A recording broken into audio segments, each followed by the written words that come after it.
Hey, welcome back to another great episode of hashtag Screw the W2. We are recording this the beginning of May here in Minnesota. It's a balmy 45 degrees stoa. Just Mother Nature is just killing us. Hopefully, my guest is in a little bit warmer climate, but we'll see. With that, Justin Moy, welcome to the show. Hey, I appreciate it, man. Kansas City, a little bit better, I've heard, but generally follows the same path. Yeah, it's just I don't know. Mother Nature just says been punishing us from November of Yeah. last year and just will not let go.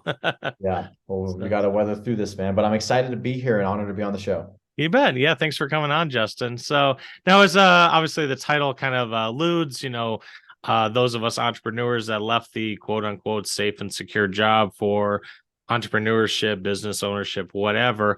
Can you take us back to your early days? What was your last or maybe previous W-2 job, and what was that like? Yeah, previously, so I've always loved sales, actually. Okay. And so when I was 18 years old, I got a job as a real estate salesperson, a realtor, a broker, whatever you want to call them. Okay. And I really loved it. I was really good at it after a lot of hiccups, kind of getting my career off the ground there. But really, what it is, it's 100% commission role. So, Hmm. you don't really have that W-2, you're an independent contractor. And if you don't, you eat what you hunt.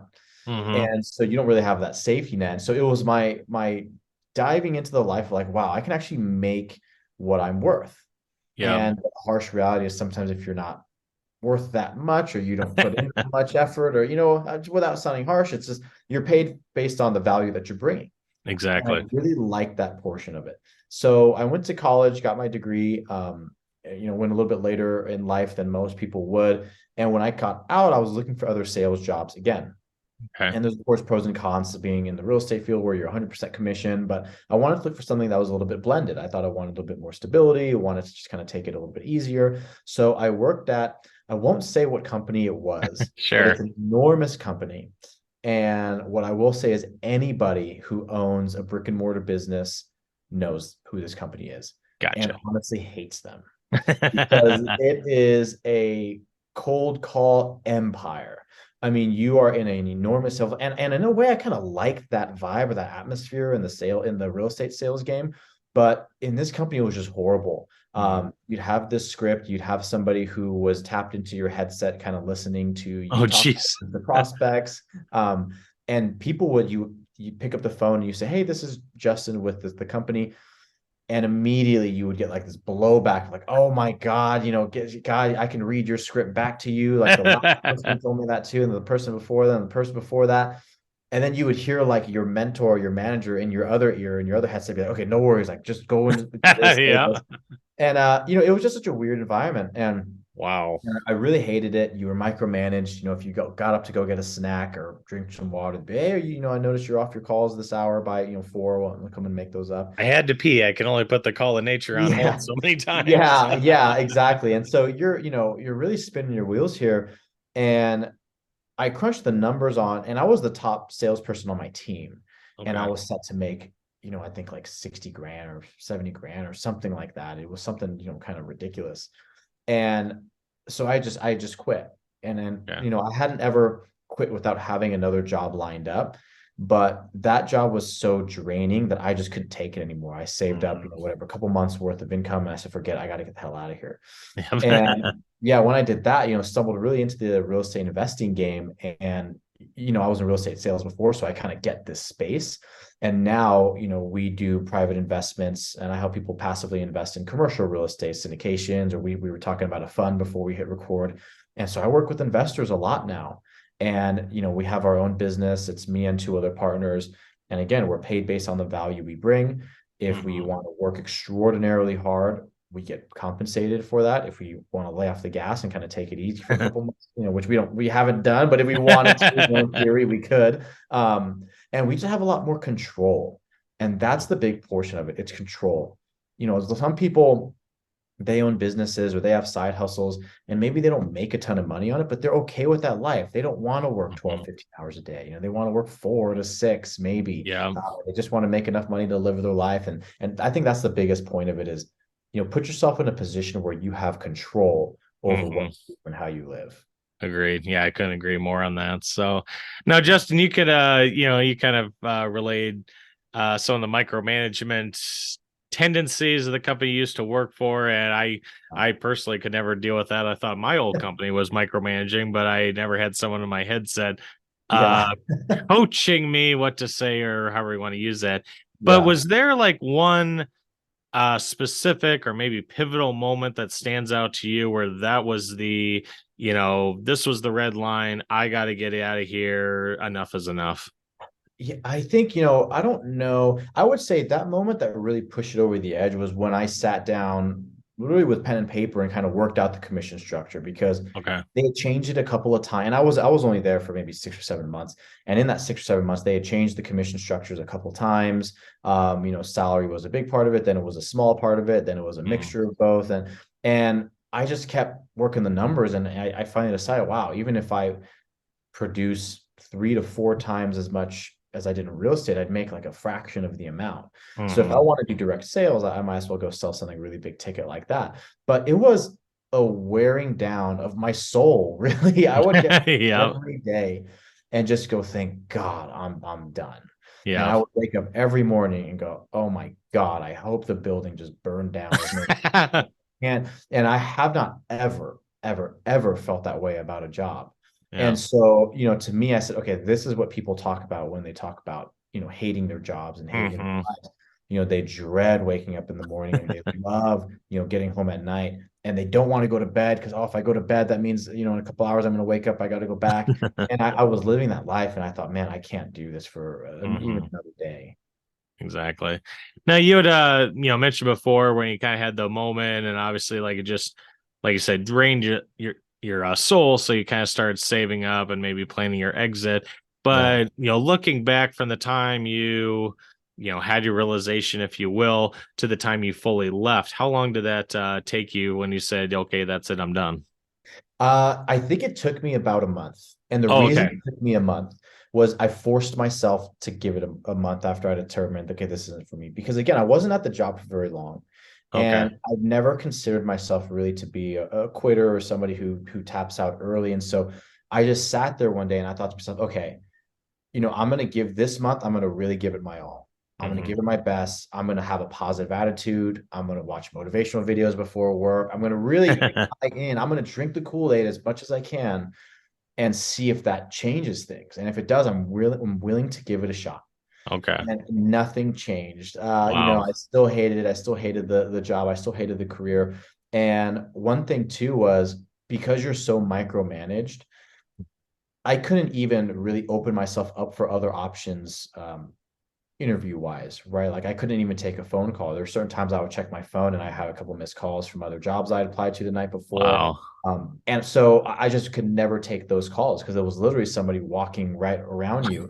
And Gee. I told myself, okay, I have to go out on a little bit of a limb because if I stay here, I won't be able to field these Hmm. calls and I won't really get anywhere. And so, it took me a month, but I really wanted to give it that shot and say, okay, I'm going to give it Sure. much more time. And if I'm really still feeling this way, then I know that I absolutely have to get out. There's no excuses left. Yeah, makes sense. Looking back then, since you mentioned it only took you a month, do you remember, when was your last day of full-time employment or when you got your last paycheck from them or Oh, I mean, the paychecks were peanuts, so I didn't okay. really, it didn't make that big of an impact. I kind of said, great, thanks so much for them. But my last day, so I had a couple opportunities that I knew that I was going to pursue after that. Real estate investing was one. I also had looked at other jobs kind of in the meantime and decided, okay, I'm going to go in both feet with the real estate investing. And I was sort of thinking about both back and forth. And my last day was just garbage. I didn't really do anything. I kind of made some What are they gonna calls. do? Fire me? Right. Yeah, exactly. I would get some snacks and it didn't really matter because I knew that I was out of there. I actually think I may have closed a sale on my last day too. Um, and they were congratulating everyone's high-fiving and I went home that night. And again, I just wanted to make sure that I was 100% absolutely positive. And it Mhm. was, the night of my 30th day And I just, okay, this is it. Yeah. And I had a good day. I closed the sale and everyone's high fiving and congratulating me. And my name's up on the board and I'm the number one on the team. And, I was having all the accolades of somebody who should enjoy this role. And I Hmm. just said, I still don't. So I just texted my manager and said, hey, I'm not coming back tomorrow. If you want to call me tomorrow to talk about it, I'm happy to do that out of respect for you. But, this just isn't for me for really the Oh, reason that I just listed out. sure. And it was kind of a revolving door there, so they understood and they said, okay, yeah, no problem. Uh, Probably. Oh, he lasted 30 days. That's longer yeah, than yeah, I other people. lasted. Well, I was there about 7 months. It was Okay, 30 7 months. days All right. until I decided, about 6 months. And I said, okay, this is now I'm going to give myself 30 days and figure out, Yeah. if this is the thing. So yeah, it was a big surprise because again, he said, hey, I'm really shocked because you're the top on the team right now. What's bringing this? And I kind of laid out exactly everything I said, and he said, okay, well, you can't really keep an employee Yeah. that feels that way. Yeah, makes sense. So now this might be a really quick down and dirty answer to this question I ask all my guests, but any regrets or anything you missed from this previous job that you've outlined? I mean, I think I miss the people. Really, the Okay. people were really awesome people. Most of us were recent college grads at the time, and we all like to have fun. We all hung out a lot, and I did build some friendships there that I really enjoyed. And so, when all our companies say, "Oh, we have great culture," I don't think it was really the company that created a good culture, but it was the people there that, we kind of created this culture around all of us hating this job. Yeah. So, like misery loves company and like it makes you stronger to go through these things together. And so we all kind of hated it. And so that's one thing that I miss. Was I miss seeing those people. I miss seeing, my friends there, but I'm able to keep in touch with everybody, and that's not a reason to stay tied down to Yeah. a job, because you can keep those relationships outside. But I did really enjoy the coworkers. I think that's kind of probably a lot of your guests. That's maybe Yeah. the only answer of it is, hey, I made some good friends there, Yeah. but everything else I could leave and not Makes miss. sense. Now, on the flip side, Justin, since you have left, and I'm not sure how many months or years that's been, but as you've been on this journey, being an entrepreneur, getting into real estate, what's been the best part of leaving the W-2 workforce? Yeah, man. I mean, I would say, the biggest part about having your own gig, whether it's a side business, whether it's a side hustle or a full blown, this is a big career where I want to provide opportunities for others and I want to hire and do all these, man, is you can lay as hard or as soft on the throttle as you want. Hmm. A lot of people, they love the idea of having unlimited income potential and they love the idea of being their own boss. But the reason why entrepreneurship has such a high failure rate is because really they don't structurize or systematize their business. Yeah. And you kind of get lost in the day to day. You get lost in, hey, I want to do these things that I love, but I'm kind of neglect the business part of what I do. And so, something that I think is really exciting and important is realizing, yes, there's unlimited potential in this space, but depending on your kind of business, there could be unlimited downside. I mean, you could really Mhm. put yourself in tight spots. So just realizing you can lay as hard or soft as you want. You can really shoot for the stars. I want to be a 7-figure, 8-figure, 9-figure entrepreneur. Or hey, I want to wear flip-flops on the beach 3 days, 4 days a week and just kind of, Yeah. answer some emails 1 or 2 days a week. Maybe I'll drop ship some stuff a couple days. You have so much freedom what you want to do, Mhm. that you have to kind of pick that path, and everyone's path is a little bit different. For me, I'm laying on the throttle. We're working extremely hard because we want to build something really great. We want to provide a lot of opportunity. We help a lot of people invest passively in real estate, so I love helping people do that. Okay. But I found something that I loved. Hmm. And when you find something that you love, you tend to want to build it up into this big thing, and you love doing it day in and day out. Hmm. So, realize that as well. Are you doing what you're doing to get by, or are you doing it because you love it? And you're going to Yeah. have different options there. Yeah. Couldn't agree more there. So, now, Justin, for anyone listening, and maybe there's someone that's sneaking this podcast in while their boss is away on vacation, or they know they got Yeah. 3 minutes before they're getting a buzz in their ear again, or whisper Yeah. and whatnot. But for any of them, any listener out there that maybe it, like you said, is in your shoes, was in my shoes, just tired of the W-2, the corporate grind, but they just feel stuck for whatever reason. I have to stay here because of the insurance, or oh, there's no way I would succeed as a investor or business owner or whatever. What words of encouragement would you maybe give to those listeners to maybe for a better explanation, just take that leap of faith and go for it? Yeah, I mean, it's so interesting because everybody's situation is different. And I think the dynamic changes when you have people who depend on you, right? Hmm. For me, I'm lucky that, even now at this time, it's me and my significant other, and that's it. Okay. I don't have a bunch of children who look up to me and say, hey, we really, really need this minimum amount every month just to keep the Hmm. kids going. So everybody's situation is different. So I'm not telling you, hey, just forget it, throw the parachute out and build on your way down, Yeah. which is just sometimes great advice, but you have to kind of realize who you are as a person. And if you're listening to this and you really hate your job, which takes up a third of your life, right? And of Mhm. your awake time, well, about half of Yep. it, maybe more. People run from pain more than they run towards pleasure. Hmm. So if you hate your situation now, you have to find a way. Is it painful enough for you to run away from? And if you're Hmm. listening to this show and you're really dreading it, probably is. It probably is.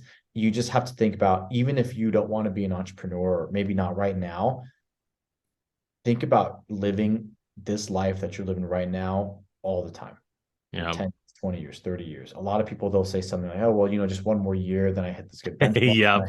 Yep. That keeps turning into more and more and more. And I always think of like The Office, where Jim talks about, well, I'm just going to be out of here in a couple of years, and Michael, who's the manager, like, oh man, I said that 30 years ago, and here I am. And he Yep. kind of has this realization, like, oh my God, I may have locked myself into something, and he kind of feels the walls closing in on him. Don't let that pass you by. Where, I mean, you can't live for Saturday and Sunday. Yeah, exactly. So, And maybe if what you do, even if it doesn't, like, I found something that I love, love, love to do. Maybe you don't need to, even if you find something else that you can, at least you're okay doing it, or you like doing it, or you at least find joy in the work. But man, you just cannot hate your life like that. hmm. There's health issues, there's stress issues. I mean, you have a life to live. So look for different options. Don't stay there and do nothing about it because you're paid just enough to not leave. Yep. You get a weekend just enough amount of times to where you can recharge your batteries just enough where you feel like you make it through Monday, Tuesday, and Wednesday's already midweek. I'm already almost done. Thursday's the day before Friday. I'm almost there. Yep. Friday's Friday. Guy, you can't live that roller. You can't live that hamster wheel. So yeah, just take action on what you want to do. Figure it out, map out your life, and see where you're at now and where you want to go and how you can build a bridge to get there. Yeah, makes sense. So, well, as we close this out, Justin, again, I want to thank you for taking time out of your schedule to, share your story and, well, pain, for lack of a better term, with my listeners. But Yeah. I call this the hashtag unscrewed moment. If you want to share with my listeners, how they can find you, what you're up to, or any new projects you want to mention that that you have going on for 2023 or even beyond. Yeah. So, our big thing, again, I help people invest passively in commercial real estate for double-digit return and some of the best tax benefits this country has to offer, which is another way of achieving freedom, right? Is to Hmm. build up enough cash that you can invest and kind of live off of that. So, yeah, we have open deals right now that are really attractive. We have deals in the future that are coming up. So, if investing passively in real estate is something that you're interested in, or interested in learning more about, I would encourage you to download our free ebook, The Definitive Guide to Passive Real Estate Strategies. That's at thedefinitive.guidebook.com. And once you fill that out and download that, I'll get in touch with you. I'll reach out, just introduce myself as well, and we can open up a conversation. All right, sounds good. And yeah, for those listening, I'll make sure I have that hopefully a clickable link in the show notes, so you don't have to grab a pen and paper and try to make sure you wrote it out correctly. So, Yeah. with that, Justin, thanks again for sharing your story, and I hope to be in touch soon. John, thank you so much, man. This was great.